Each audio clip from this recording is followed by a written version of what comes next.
some boosted summoning rates. We do have a ×2 chance on void shards to get epics and legendaries. So today I am gonna go ahead and even though I do not have many shards, we're gonna go ahead and pull them. Hey you guys, it's Cece. Welcome back to my channel. For today, since we are going to be doing some shard pulls, I'm gonna tell you guys right now, I'm gonna pull on both of my accounts because I have pretty much made my way through whatever shards I possibly had, and all of these pop-ups, I'm thinking about it. I've purchased before on void shards and it actually went really well when I did do that, but for now I think I'm just gonna pull whatever I have. Since there is going to be a fusion that is right around the corner, I virtually am out of shards. My stockpiles are gone, so if during that time I feel like I really want to do the fusion, that is where I'm gonna need to get some shards. So for today, on this account at least, we have all of 4 void shards. So uneventful. We have 4, but it only takes 1 shard. And if I was close to my mercy, I would tell you guys. I've got no idea if I'm close to a mercy. So every pull is just kind of a random whatever. We'll see what happens. So yes, we're going to start on this account first. And again, it is going to be 4 of them with a ×2 chance of getting epic or legendary. So essentially 16% chance for an epic or 1% for a legendary. And actually with this account specifically, I have only ever pulled 1 void legendary, which was Whirlem Frost King. Queen of Hearts does not count because I actually got her from an event. So yeah, I've gotten 1 here on this account. I'm thinking, no, that one's not a void yet. So okay, all of 1. So I'm gonna see if we can make that maybe 2 that I've actually pulled here. Now don't get me wrong, there are other really good epics in here that aren't necessarily legendaries. So maybe I can get a void that I don't have, a void that is an epic, or just some more rares. Actually, Eviscerator, I don't even know if I have her, if I've ever pulled her. This might be a new one, but doesn't necessarily mean I'm going to build her. Now, if she is the only one, then I will, of course, hang on to her because, first of all, she is a void rare. Attacks an enemy 2 times with a chance of inflicting a critical hit. 50% chance of placing 2.5% poison debuff for 2 turns if the attack is critical. Okay. Attacks all enemies with a chance of placing a decreased defense debuff for 2 turns. Attacks an enemy champion with the default skill whenever they are healed or receive a buff. Attack 1 random enemy, multiple enemies or healed or receive a buff at the same time. I mean, you know what? Always faction. Faction wars is an option. I don't know if I'll build her for anything else. Honestly, maybe not. Probably not. Most likely not, but that's okay. Champ is a champ. Next up being Ox. So Ox attacks an enemy, fills his champion turn meter by 10% if the attack is critical. How do we get 2 champs in a row that have that? Attacks an enemy with a chance of placing a decreased defense debuff for 2 turns. Attacks an enemy with a chance of placing a block active skills debuff for 2 turns. Has an extra 15% chance of inflicting a critical hit. All right, a faction. Oh, the rating for it though. But yeah, I mean, that's an option. There's always an option for faction wars with champs. I am not at the point where I need to build out a ton of champs for faction wars. So I'll be honest, that is the case there. But you guys, we actually did get an epic and I wasn't expecting it from 4 shards. So Tuhak the Wanderer. So this champ attacks 1 enemy 2 times. Each hit has a 30% chance of increasing the cooldown of one of the target skills by 1 turn at random. Increases the cooldown of all of the target skills by 1 turn instead if this champion has less than 50% HP when attacking on each hit. Kind of nice that's on a skill 1 actually. Skill 2 attacks all enemies with a chance of placing a 30% decreased speed debuff for 2 turns. Also places 30% increased speed buff on this champ for 2 turns. Heals this champ by 15% of the damage inflicted if they have less than 50% HP when attacking. Attacks an enemy, steals, not decrease, but steals 50% of the target's current turn meter. 75% chance of placing a stun debuff for 2 turns. Steals 100% of the turn meter if this champ has less than 50% HP when attacking. So I want this champ below 50% HP at all times to really take advantage of these skills, essentially. Decreases the damage taken by this champ by 20% when their HP drops below 60%. You know what? There's some potential. I could see where it may potentially actually possibly build this champ. I find it interesting with Minnow that it's rated for Minnow, because I feel like with Minnow, if you're going to be farming it, you're farming because you need masteries. Doesn't matter which champs can clear it. Like, I guess if you want someone really fast and they're upgraded, sure, but I don't know. All right, Glen Sage for the rare as the last one here. Let's take a look here. Attacks an enemy with a 35% chance of placing a 25% decreased accuracy debuff for 2 turns. Attacks all enemy, 50% chance of placing 100% heal reduction debuff for 2 turns. And places a block debuff buff on all allies for a turn, while fills the turn meter of all allies by 15%. So you guys, as expected, did not get a legendary, but you know what? Every single shard pull gets you a step closer towards mercy. But at the very least, there's that end. I mean, I actually did end up getting an epic from it, so that's definitely something. Next up is going to be my other account. Now, for this account, this is the one that my first ever Void legendary pull I have on here. And since then, if they decide that they want to load, since then, I have actually pulled a decent amount of Void legendaries on here. Should have one more, I think, somewhere. Somewhere. But yeah, so regardless, more than I've actually pulled on the other account.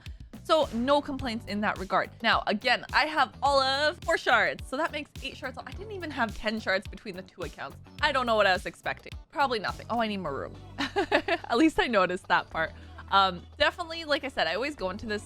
You gotta go into it really not expecting much. And I see, this is what I mean. I'm actually full, and I think it's because I hang on to too many champions. That is a me problem for sure. I need to clean them up, or I can expand, but I mean, I'll go ahead, make a little bit of room, and then we'll actually go ahead and do those 4 shard pulls. All right, gone ahead. I have made some room. Let's get into this with the shard pulls and see potentially what 4 of them can give us. Starting off with rares, I'm expecting full rares. Now, actually, this champ, I was kind of maybe recently-ish, but I was mentioning I actually wanted to specifically build this champion for something. Now, attacks an enemy, 20% chance of placing a 25% decreased attack debuff for 2 turns. This is the one that I like, is that cleanse removes all debuff from all allies and places a 7.5% continuous heal buff on them for 2 turns, or 15% once it's ascended. Also revives a dead ally with 30% HP and fills the turn meter by 30%. Now, it was this skill that I was looking at that made me want to build this champion out. Few places that she can definitely be used for. I mean, Faction Wars is always good to have a reviver in Faction Wars. You guys are the ones that actually taught me that, and I can 100% see why. Now, I'm not in hard mode yet for it, but it's something that I've been keeping in mind. So Phantom Shogun is one of the main places I was thinking of building her. But yes, another reason that I will probably at least build her to 50 is, again, Faction Wars, because it's always nice to have a revive. We have a heal in there, that cleanse, which is good. And Eurogrim. I think I've pulled at least 3 Eurogrims, so a very good epic. It is a support. Attacks an enemy 2 times. Each hit has a 25% chance of placing a 5% poison debuff for 2 turns. Removes all debuffs from an ally. Heals them by 40% of their HP. Places 2 5% poison debuffs on all enemies' turns. And places a 15% continuous heal buff on all allies for 2 turns, along with a speed in all battles. Now, part of the reason I like this champ is the poison. I've mentioned before, mentioned it probably a few times again, is like poison is one of the things I like to use in Dragon Slayer. So I have not yet fully built out my poison team, but Eurogrim is one of the ones I was definitely considering adding onto there, especially when I placed this down with Elenaril in there to blow up the poison. So on one account, I've got a poison team kind of built. I don't think I actually have Eurogrim there. I think it's this account I've pulled 4 on, but regardless, it is a support I'm happy with, has the poison in there. So it is one I already had, so that's nothing new or incredible, but I mean, still take it. Doom Screech. The graphics they have on some of these champs, you guys. Attacks an enemy 2 times, 25% chance of placing a 50% decreased accuracy debuff for 2 turns. Fills the turn meter of all allies by 30%. Places a 60% increased defense buff on all allies for 2 turns. Attacks all enemies. Places a shield buff equal to 30% max HP on this champ for 2 turns. Damage increases according to this champ's current HP. Build the champ tanky, essentially. And we have an HP for faction grips in there. So one I'm gonna run to build. Nope. Did I have a Doom Screech before? Also, no, I don't think so. I think it's a new one. So go ahead with my last pull here. And this one being a rare, which is Confessor, and not looking too promising. Attacks an enemy, 15% chance of decreasing the target's turn meter by 15%. Attacks all enemies with a 70% chance of placing a 50% decreased accuracy debuff for 2 turns. Attacks an enemy, 35% chance of granting an extra turn. And rate in dungeons by 16. Yeah, not one I'm running to build. Sacred Order as well. And I feel like for Sacred Order, in terms of like my index and what I've got built, I have some decent champs actually in here. So when it comes to something like Faction Wars, this is kind of where I think about like who I'm using, what I need to do.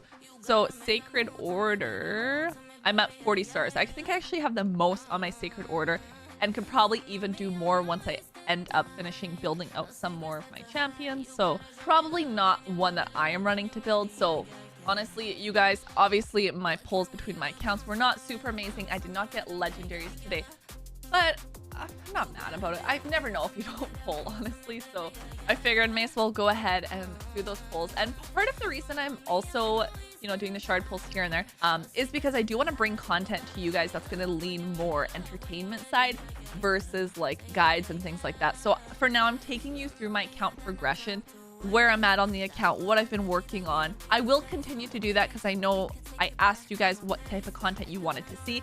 And some of you mentioned that you kind of just want to see where my account goes, especially working on my clan boss team now that I've got Wixwell, my other account.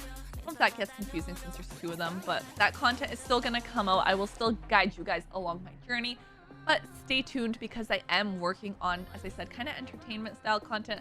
That's all I'm going to say to kind of tease that. But it's something I'm excited for because, you know, I understand that I'm nowhere near end game level to be able to do like different champion, amazing, crazy damage builds or things like that. I won't be able to do that. So instead, I'm going to bring you guys the entertainment side of things, which again, I'm super excited for and can't wait to actually share with you guys.